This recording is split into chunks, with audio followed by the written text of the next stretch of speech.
All right, Coach, let's talk about Piedmont. Obviously, we knew we were going to have a good size matchup down low with Quez, but particularly, I mean, we had a good game offensively as far as percentages go. To me, it just, I think, came down to a little bit of defensive play and then kind of shooting the lights out in the second half. So kind of take me through this one. Yeah, I think you were very perceptive on that. I think the first maybe 10 possessions they scored, and then when we finally got them to miss, we gave up an offensive rebound. Just very frustrated, very disappointed on the defensive effort tonight. Like you said, I mean, we shot 53.5% from the field. We didn't shoot the ball well from three, but and we shot it great from the free throw line. We just didn't get there enough. And so on the defensive end, we weren't contesting shots. I think we have a chart that we keep that I think we only contested 2 or 3 within 2 feet, and they missed all 3 of those. The rest of them were, 0 to 4, and then, we weren't even close. So, it's disappointing to keep losing games the same way. It's disappointing that we couldn't find the energy tonight. I was really disappointed in the fact that it was like we weren't mentally or physically ready to play. It's like we weren't ready to take advantage of our advantages. And for some reason, we allowed, I'll just give you an example. Justin Vallejo, number 20, he's a nice player, but he shoots 20% from three. But when you give him wide open looks, he shoots 40% tonight and just kills us. And he just outworked us in the paint, which is unacceptable. And, so very disappointed in how we played on that end of the floor tonight. Do you think defensively it was a matter of, you said uncontested, help defense? What do you think if you had to pinpoint what was? Honestly, it's one of those frustrating things because we've been working on it very specifically. And I just think it was a lack of energy, a lack of focus, and a little bit of a lack of heart tonight that we didn't step up and play how we could play. And, I really got after them in the locker room about, our defensive effort, that it's going to change or we're going to change how we play the game. And if we do that, then it's going to be a very ugly game because we're going to stand at half court and hold the ball and shoot it with 5 seconds on the clock.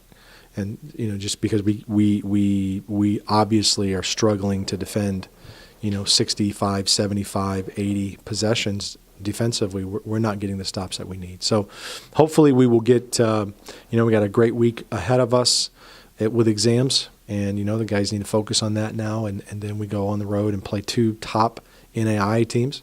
And so, we're gonna get to be challenged with our defense. And so we look to have a great week in the gym, working on that and getting better. All right, we're down to Justin. Sorry. That's all right. We'll come back to you.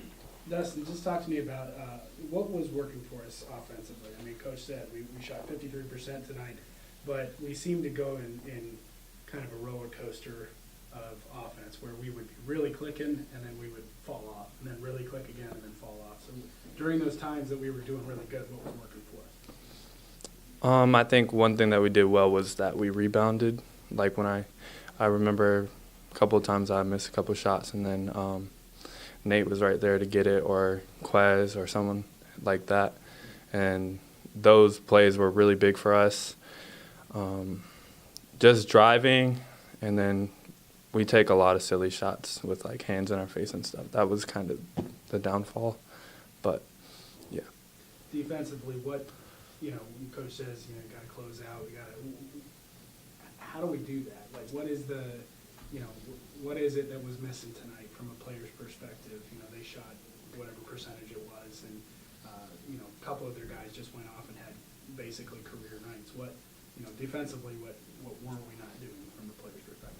I feel like we weren't taking pride in it. Like, we weren't getting after it and doing the things we needed to. And it kind of hurts me to know that we're such a bad defensive team. I take a lot of pride in it. But, I made mistakes tonight too. There was times where I didn't stay disciplined and stayed in the gap, and I did exactly what we weren't supposed to do that we've been teaching in practice, where I slide away from my man, and then I wasn't able to recover in time.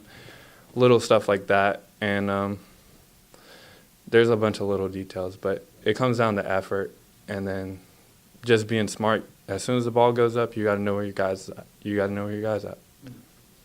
going from this as a veteran player that you are, as Coach said, we've got 2 more tough games that are going to be on the road next week, and we've suffered some really tough losses this week, kind of going down the stretch. So going from this, what's the biggest thing we got to change going forward? We got to have a chip on our shoulder and just play as hard as we can. I know these teams are super hard, and we already lost to one of them, and I'm really excited to go after it. Like I'm just gonna lay it all out there every game. Like I realized I only have 2 years of basketball left, and like it really hit me like a while ago. So. All right, let's talk to Trevor. I know this one's an emotional one for you tonight. You are an integral part of the team, not just from the encouragement that you bring on the sideline, but a lot of the stuff that you do behind the scenes.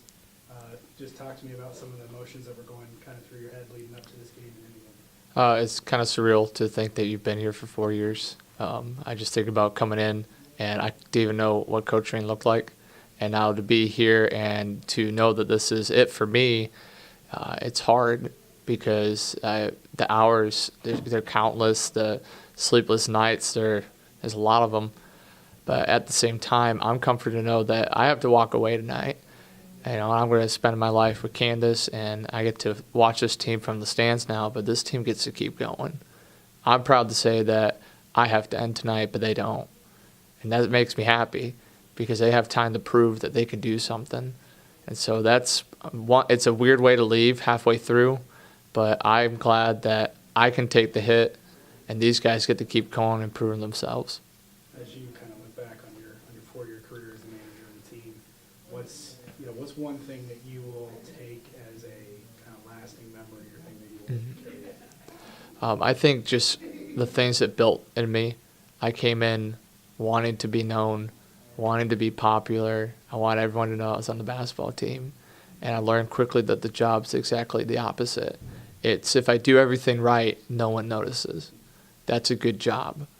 And I get to enjoy watching them be dressed, their towels ready, water bottles out, travel gear all set and done, laundry finished, and no one sees that but me, and that's the satisfaction. So really, the Bruins gave me the opportunity to be a servant, and they've been always gracious. They've always shown gratitude. I've loved it, but the greatest memory is to know how it shaped me as a man. And the ability to be forced to be humble, because I came in with a big head, and I'm grateful to leave knowing that a lot of people don't know what goes into this, and that's okay, because I got to reap the seeds I sowed and enjoyed every minute of it. All right, Coach, let's wrap up with you. Kind of going from this, you already mentioned it, but going into 2 tough games on the road next week to close out first semester.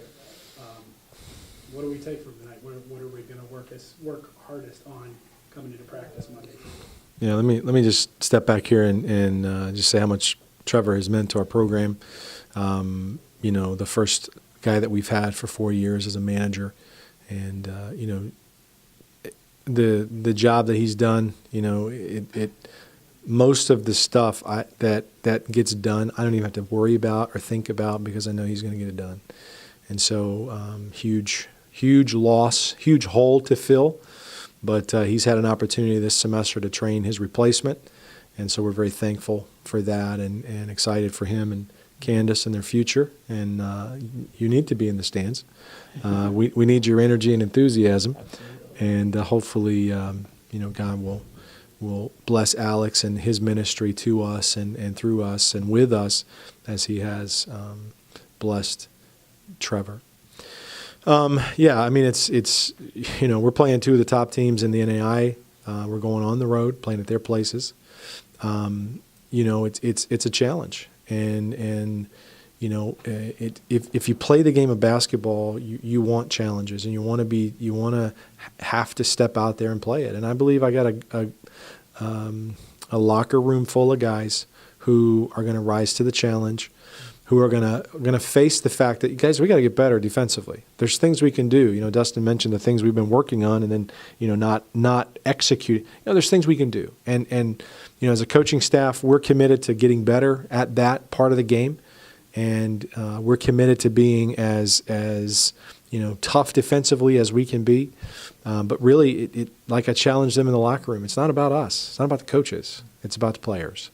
And so, you know, we don't get on the court Monday and become better defenders. They do. And so that's my challenge to them, that they first of all prepare for their exams, right? Let's take care. Let's handle what we can handle. Take care of our exams. Prepare. Have a great week in the classroom.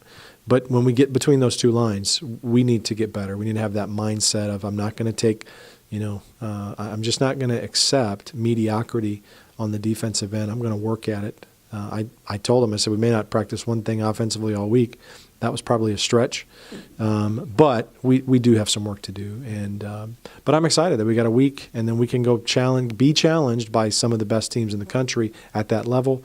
And so that'll really send us into the break with, you know, opportunity to rest, opportunity to watch a bunch of film, opportunity to, you know, to find things. We tried a bunch of things and try to maximize the things that have worked well, and you know, move away from the things that haven't, and, you know, look forward to finishing this semester, and then really excited about the break, and then coming back and getting started second semester.